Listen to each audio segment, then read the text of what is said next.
into the latest edition of Patriots Roundtable discussion here on CLNS Media, the leading online provider of audiovisual content of the New England Patriots. I'm Bobby Krivitsky, joined by my co-host today, Alex Barth in the hat, Mike Petraglia on the couch. Guys, how you doing this afternoon? Kicking back and watching some football and kind of chilling, getting ready for Monday night. Yeah, it's nice to have a Sunday off, I guess. From the, hey, it's a hat and t-shirt Sunday for us at home, at least. It makes for a very different type of Sunday for us Patriots fans. And listen, you want the X's and O's talk. We want to give it to you. We want to talk Patriots Dolphins round 2. But before we do, let me tell you an easy way to make some cash. So listen up, Hoop fans. Basketball season is back. And now that your favorite hardwood heroes have returned to action, it's time for you to put your fantasy knowledge to the test to win huge cash prizes every night playing one-day fantasy basketball at DraftKings.com. At DraftKings, there are so many ways to play. Choose from public contests with huge cash prizes or private contests where you can compete against your friends. They've even got beginner and casual contests where you'll play against people of similar skill level. The best part? You get to draft a new team each day. And drafting a team is arguably the best part of fantasy. The only thing better? Winning cash, doing it. Just ask Dan from St. Louis or Jeremy from Austin. They both turned a $3 entry into $1,000. Huge cash prizes and bragging rights await only at DraftKings. Use code CLNS at DraftKings.com to play free with your first deposit for your share of $10,000 in total prizes tonight. Don't wait. Use code CLNS at DraftKings.com now to choose your lineup. And you can seriously cash in tonight. That's code CLNS only at DraftKings.com. The game inside the game. Minimum $5 deposit required. Eligibility restrictions apply. See DraftKings.com for details. All right. Patriots, Dolphins, round 2 in Miami. Trags, when these two matched up the first go-around at Foxborough, it was physical. Several players on both sides left the game due to injury. And also, there was a real lack of discipline, particularly from Miami, exemplified by Bobby McCain being ejected for punching Danny Amendola in the face. Yeah, and after that game, I asked Bill Belichick about how he thought the Patriots handled that. And that was when he told us that he had showed the team tapes of the Dolphins in 2016 against the Patriots. And he thought the Patriots did a pretty good job of keeping their cool, probably better than they did last week in Buffalo. I think it's going to take the Patriots, now that they have gone through 2 games in which there's been a great deal of chippiness. I think the Patriots are going to be very much on their guard to not only not commit stupid fouls, but watch their back a little bit. Certainly when you're talking about Tom Brady, you're going to very much be concerned about the offensive line, making sure that somebody doesn't get to Tom Brady for a late cheap shot or something like that. And I'm sure that message has been delivered, obviously, on the defensive end. Not that the Patriots really play like this a great deal, but make sure you're not hitting anybody after the whistle and doing stupid that would get yourself either a 15-yard penalty at a critical time or thrown out of the game. Obviously, the Patriots aren't going to have Rob Gronkowski on the field for Monday night, so that's going to be one less player that can be a physical force in terms of answering what the Miami Dolphins are bringing to the table. And Barth, I think it's safe to say that's the biggest difference, is that the Patriots won't have big number 87 in the lineup Monday night. What else do you expect to see from the Patriots that they didn't do the last time they played Miami? Not necessarily something they didn't do, but I expect them to not do something they did, which is turn the ball over. I think they're going to be a lot more sure-handed with the football. Obviously, having David Andrews back is going to help. You had the bad snap from Ted Karras. I just think generally it's not going to be one of the more exciting games of the year. I think, like Trag said, they're going to control the tempo, keep the ball on the ground, keep the pass rush away from Brady. And I think a lot of that will go hand in hand with that turnover number going down. One of their worst turnover games of the year last time against Miami. And if there's one thing Belichick hates, we know it's turnovers. So there's definitely going to be an emphasis this week on holding on to the football. Yeah, I'm curious to see how Cam Fleming performs. If he does, in fact, get the start, it might be Adrian Waddle right now. I don't think we're 100% on that decision. All we know is that Marcus Cannon has been ruled out for Monday night's game. Fleming played pretty well against Buffalo. He got a lot of help on the edge, as you'd expect. And now a tougher test awaits him, Trags, against Miami. There's no question about that. But I think the Patriots have done a good job all year making adjustments along the offensive line. And I think that's one of the unheralded parts of this Patriots team. Even though Brady has taken his hits, there's no question about that. I think overall, though, if you ask people close to the team, they're pretty happy with the way the offensive line has played, the way they've been productive. And I would think that tomorrow, whether it's Adrian Waddle, whether it's Cam Fleming, I think they'll be okay along the offensive line. And the fact that they know what to expect from Cameron Wake and Ndamukong Suh. They know that if they're passing the ball, and if Brady knows he's passing the ball, he's got to get rid of it quickly. So I don't expect them to have a great deal of trouble just because Marcus Cannon is missing yet another game and Cameron Fleming might get the start. Not many teams can go down to their fourth string tackle and still continue to produce and get effective results. A testament to Dante Scarnecchia as well as the entire offensive operation. Another part of this that I love, because Trags, you're absolutely right. The offensive line, after a shaky start, has performed very well, is the fact that almost everyone across the board, with the exception of Solder and Ladrian Waddle, who's not a starter, they have under cost control for the next few years, which I think will do them a lot of good as they continue to build that continuity that Scarnecchia preaches. I'm also curious, Barth, we'll go to you for this one.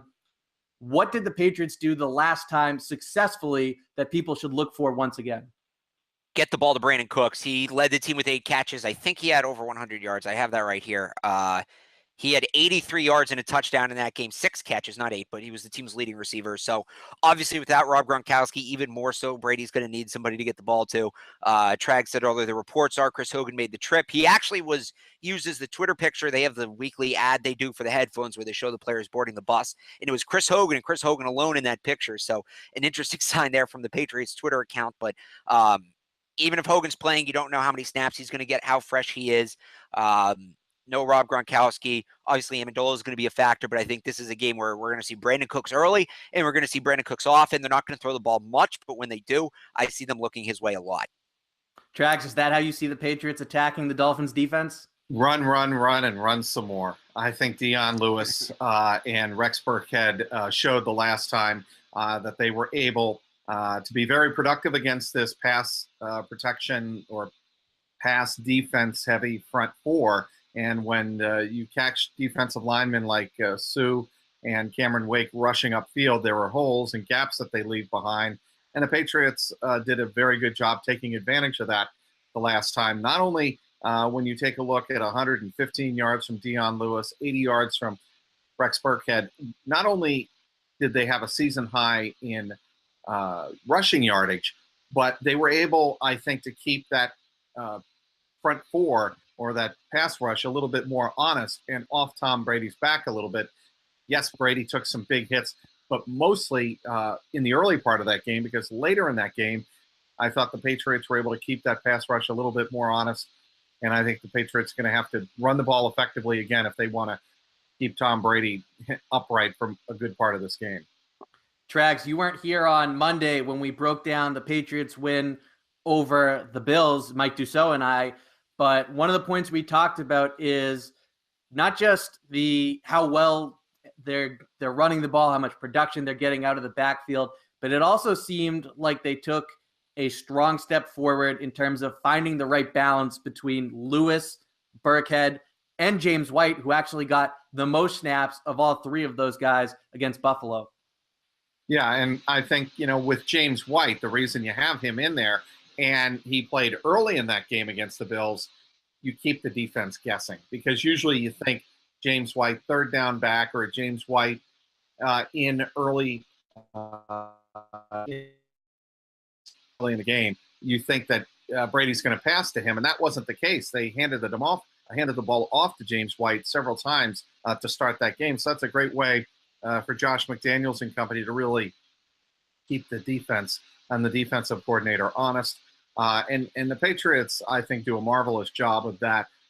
And, to your point, and to Mike's point back early in the week, that, the Patriots seem to be finding their rhythm later here in the season with their run game. I think that's very significant. Meanwhile, Barth, on the defensive side of the ball, Kyle Van Noy out for this game. How do you expect the Patriots to defend the Dolphins? Well, I think given if the Patriots can do what they've done and keep the opponent's points low and they can score early, the Patriots are going to need to throw. And Kyle Van Noy, for the most part, has been helpful against the run. I think we continue to see more Eric Lee, and now there's some tape on this guy, and there's a question of, what can he do now that teams kind of have his tendencies on film?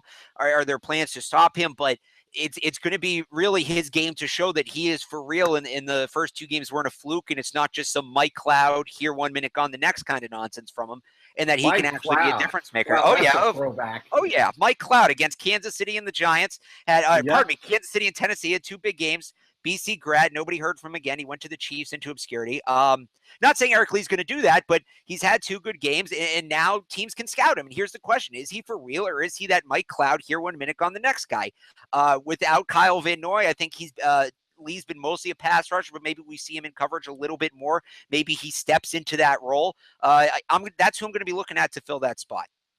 Trags and I both also cover Boston College, so we love the Mike Cloud reference. We sure do.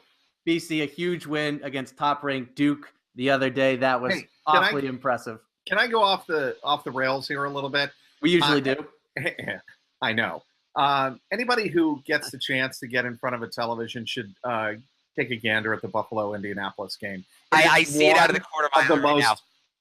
Entertaining games you will ever see. And I saw something that I never thought I'd see. Adam Vinatieri, everybody knows he had the most important kick in NFL history in the snow. Conditions not quite this bad as we're getting a blizzard in Buffalo, but they were pretty bad. And he kicked it, whatever it was, a 45-yarder low and through the wind and, got that game tied.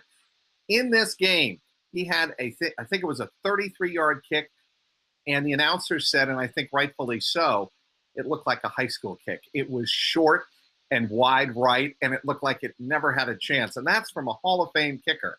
That gives you some indication of what the conditions are like out there in Western New York. I lived in Northern New York for quite a while, so I can relate with what they're going through right now. Yeah, I lived about an hour from Buffalo for a couple years, and I absolutely know what it's like. But you talk about Vinatieri missing that kick, and I was kind of shocked when he missed it. I saw it live, but as I was saying to Bob, because we were both getting ready to go on the air, he made the one that matters, and that's all that matters. I don't know if you can see it on my camera. Yeah. I have the picture of it right above me of Vinatieri hitting that kick.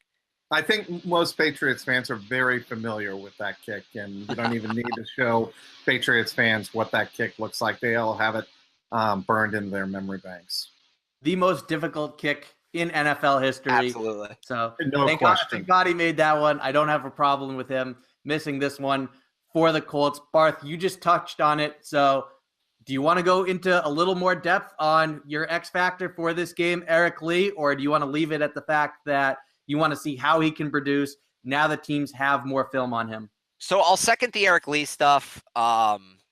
I have another X factor too, actually. I'll go with my backup since I wasted my first one by accident.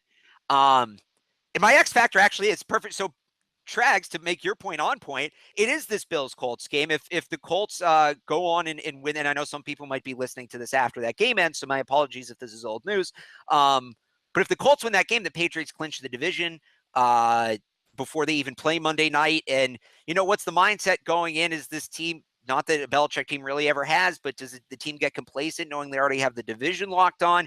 It's already a bit of a trap game with Pittsburgh coming up next week. Does it make it complacent is probably the wrong word, but does it turn this into more of a trap game given they'll clinch the division today without playing and go and play tomorrow? That's I guess my X factor is what is the state of the playoff push at this time tomorrow or at kickoff time tomorrow?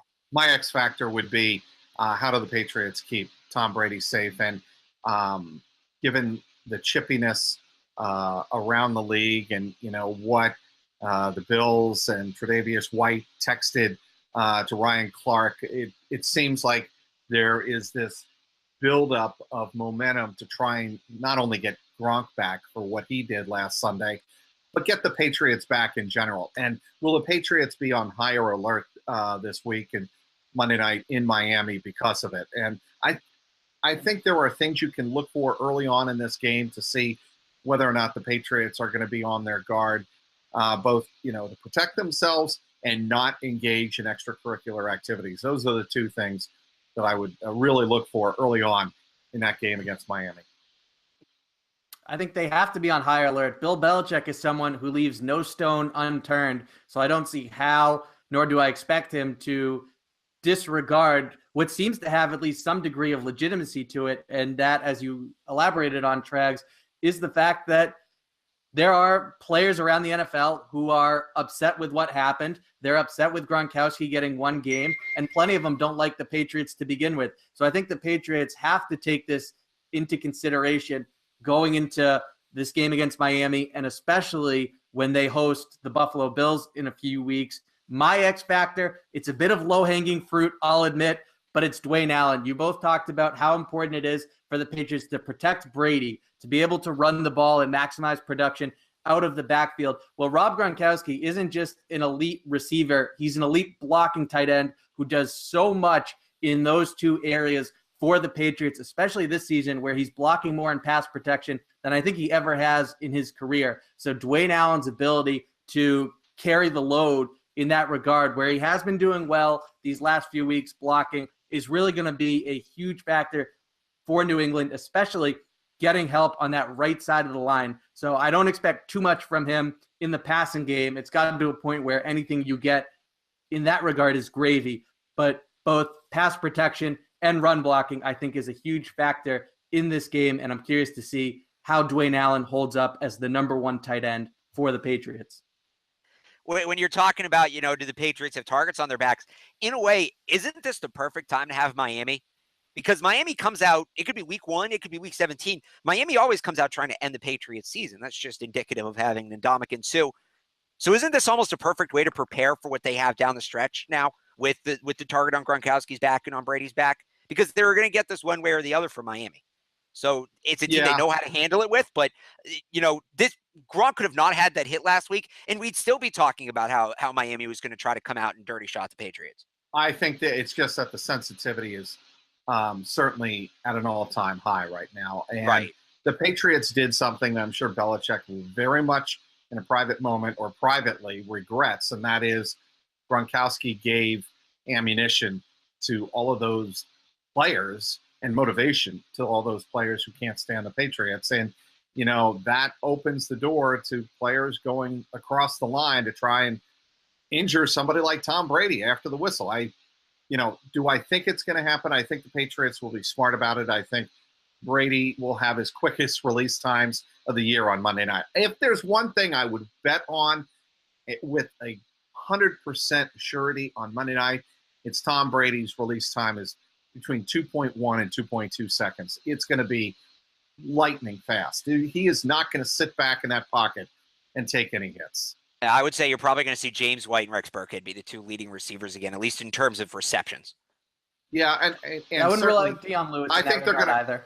I think they're going to run the ball quite a bit early. Try to just, again, you got to keep the pass rush of the Dolphins honest, because if you don't, and you put Brady back there in 3rd and long, even 2nd and long for that matter, you turn those guys loose. That's when I think you run into the danger zone. You got to shorten that game as much as possible. I thought in the second half against Buffalo, the Patriots did a very good job of staying on schedule, not putting themselves in those difficult 2nd and long, 3rd and long situations. So we'll see if they can continue that against Miami. I think that's a great point to wrap up on, Trags. So before I plug the next episode, the next Patriots Roundtable discussion, Barth, let's start with you. Why don't you tell everyone what to be looking out for tomorrow pre-game as you get everyone ready for Patriots Dolphins round 2 down in Miami? Yeah. Patriots pregame. We'll talk about a lot of the same stuff. Obviously, we'll have a better idea of who's playing, who's not. Hopefully, we'll have some official word on Hogan at that point. We'll start 2 hours prior to kickoff. So call it 6:30 start. You can catch that on the CLNS Media Facebook page or on the CLNS Media Twitter page via Periscope. And then, of course, we'll have Twitter analysis throughout the game at Patriots CLNS. Trags, myself, Bobby as well will be tweeting throughout the game. But make sure to join us for the pregame on the CLNS Media Facebook page. 6:30 start.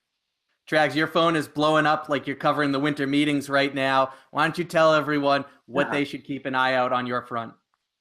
Well, I'll be live tweeting as I normally do the game, and I will be writing my column post game.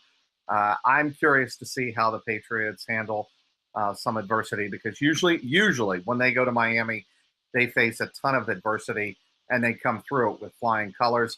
There have been cases a couple of years ago, last game of the year, had a chance to wrap up the division, and they mysteriously folded the tent. That was the epic game where they didn't want to get Tom Brady hurt, and they ran the ball, and they kind of gave up on the game, and it cost them a #1 seed, and it cost them the chance, frankly, to go back to the Super Bowl and make it out to San Francisco. So I'll be keeping my eye on that.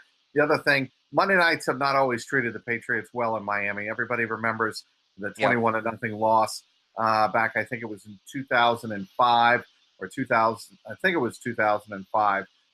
They just had an epically bad night in Miami. So, obviously I'll be keeping my eye out for that. And if Chris Hogan returns, how will the Patriots use him? Oh, hopefully this game is less of a head scratcher than what unfolded 2 years ago, not just in Miami, but really the whole month of December for the Patriots, as they closed it out on a bit of a foreign note for us Patriots fans this century. What you can do, we're going to be wrapping up right now, but we are going to be breaking down the Patriots game against the Dolphins Tuesday morning. We are going to have that content for you throughout the day, starting early in the morning. So your commute to work, when you first get to the office, you're just transitioning, we got you covered. Just check us out on the CLNS Media Twitter handle. You can check us out on the CLNS Media YouTube page. And of course, you can follow all three of us on Twitter.